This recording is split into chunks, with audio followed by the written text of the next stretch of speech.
नमस्कार मैत्रिणींनो, स्वागत आहे तुमचे माझ्या मी रत्नमाला या यूट्यूब चॅनलमध्ये आणि आजच्या नवीन व्हिडिओमध्ये. हे बघा, सकाळी सकाळी आम्ही बाहेर फिरायला आलेलो आहे.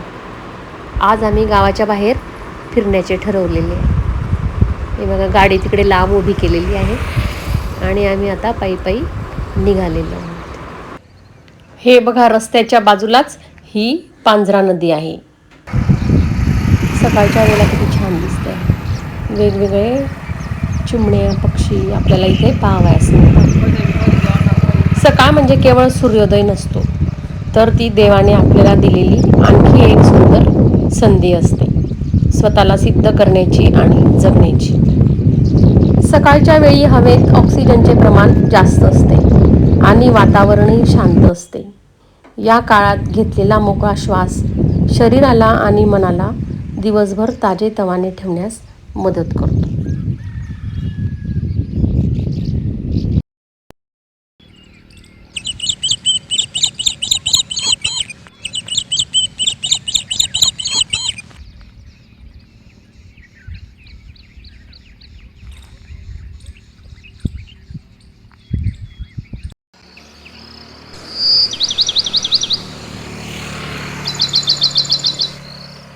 आम्ही ज्या बाजूला फिरायला आलेलो आहोत त्या बाजूला भरपूर लॉन्स आणि रिसॉर्ट आहेत.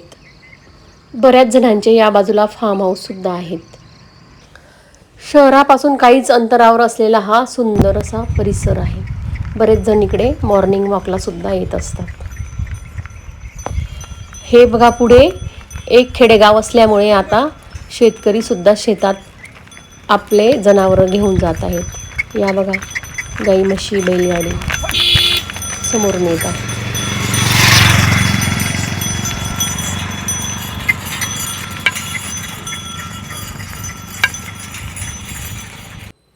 सकाळी मी थोडे फिरून आल्यानंतर आता सकाळची आंघोळ वगैरे आवरून घेतलेली आहे आणि आता मी चहा ठेवलेला आहे. सकाळी आलेल्या ताज्या दुधाचा चहाची चव काही वेगळीच असते. हा चहा पिल्याशिवाय तरतरी येत नाही. हे बघा, मी आता चहा ठेवलेला आहे आणि नंतर स्वयंपाकाला सुरुवात करणार आहे. आज मी माझ्या मैत्रिणीच्या घरी बारशासाठी जाणार आहे, त्यामुळे मी लवकर लवकर आवरायला घेतलेले आहे.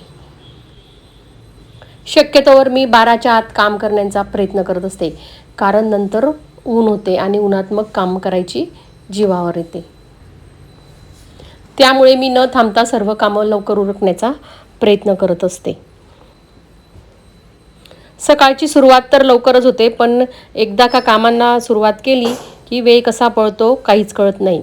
घरात मोठी माणसं असल्यामुळे त्यामुळे मला सर्व कामं वेळेवरच करावी लागते. तुमच्याकडे सकाळची कामं कधीपर्यंत आवरतात मला खाली कमेंट करून नक्की सांगा. माझी ही धावपळ आता 12 वाजेपर्यंत चालू राहणार आहे. व्हिडिओ सुरुवातीपासून शेवटपर्यंत नक्की बघा आणि चॅनलला नवीन असाल तर सबस्क्राईब करायला विसरू नका.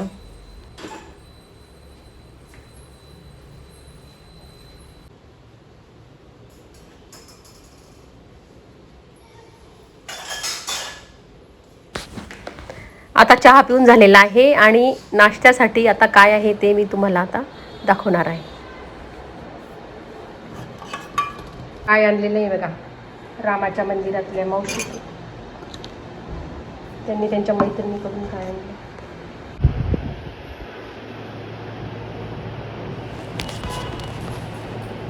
हे बघा, राम मंदिरातल्या सोनार मावशींनी नागलीचे पीठ दिलेले आहे. त्यावर मी आता चटणी टाकून घेतलेली आहे आणि थोडे शेंगदाण्याचे तेलही टाकलेले आहे.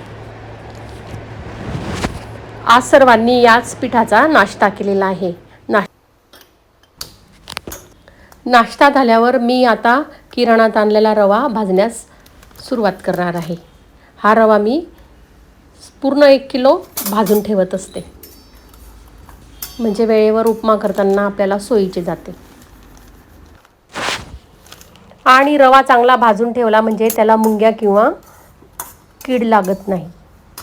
तो महिनाभर किंवा जोपर्यंत आपण वापरतो तोपर्यंत जसा तसा राहतो. हे बघा, रवा मी आता मंद आचेवर भाजण्यास सुरुवात केलेली आहे.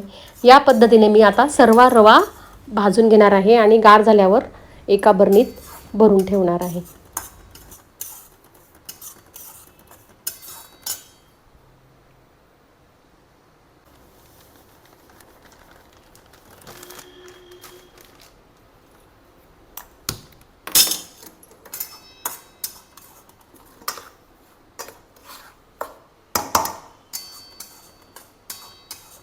हे बघा, या पद्धतीने मी रवा भाजून ठेवते.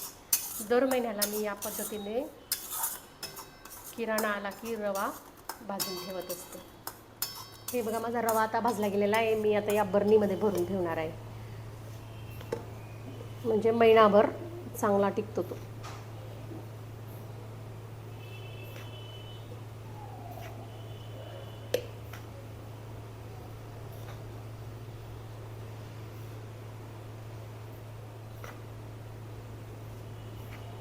मी असा दर महिन्याला रवा भाजून ठेवते आणि तांदूळाचं पीठही करून ठेवते, म्हणजे जेणेकरून माझ्या सासूबाईंना रव्याची खीर किंवा तांदूळाची खीर देवाच्या नैवेद्यासाठी लागते. त्यामुळे मी या पद्धतीने भाजून ठेवत असते. आणि या बरणीमध्ये मी एक छोटी वाटी ठेवत असते, जिला चिमणी वाटी म्हणतात. ही वाटी एका जणाला एक वाटी या पद्धतीने रवा मी करत असते, म्हणजे पटकन 4 जणांना 4 वाट्या या पद्धतीने मी उपमा बनवत असते. चिमणी वाटी म्हणजे जी आपण देवाच्या नैवेद्यासाठी साखर, खडीसाखर वगैरे ठेवतो, ती वाटी मी या बरणीमध्ये ठेवत असते. बाकीचं आता दुसऱ्या बरणीत भरून देते. आता हे तांदूळाचं पीठ आहे. हे तांदूळाचं पीठ खीर करण्यासाठी लागतं. रोज देवाला खीर लागते, त्याच्याकरता.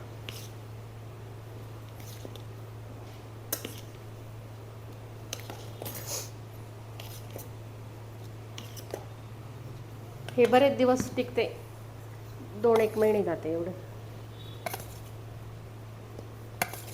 एकदा दळून ठेवलं म्हणजे ते 2 महिने चांगले टिकते. काही वेळेला मग कोथिंबीरच्या वड्यांमध्ये सुद्धा कामात येते.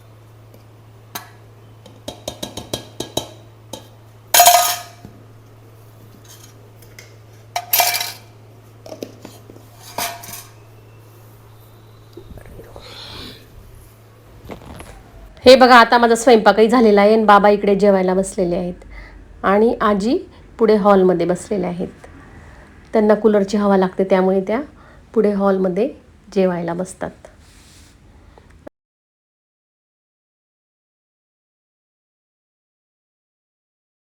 आता माझे घरातले सगळे आवरून झालेले आहे आणि मी आता थोडी बाहेर जाण्यास निघालेली आहे. जर बाहेरची कामे असली तर मी घरातलं सर्व आवरून 12 नंतर बाहेरची कामे करत असते, कारण मला स्वयंपाक केल्याशिवाय बाहेर जाता येत नाही. आज माझ्या मैत्रिणीच्या नातूचं बारसं आहे, तिथे चालली आहे मी बारशाच्या कार्यक्रमाला.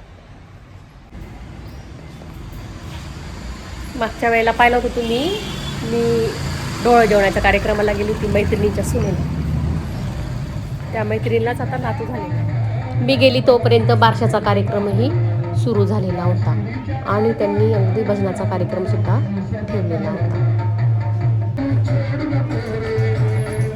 बारशानिमित्त त्यांनी पुरणपोळीचे आणि आमरसाचे जेवण ठेवलेले होते. अगदी खूप सुंदर असे जेवण होते. सर्वांनी त्यांच्या नातूचं भरभरून कौतुक केलं आणि आशीर्वादही दिले.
कसा वाटला तुम्हाला आजचा व्हिडिओ मला कमेंट करा. माझा हा व्हिडिओ तुम्हाला आवडला असेल तर माझे चॅनल लाईक करा, शेअर करा आणि सबस्क्राईब करा. धन्यवाद.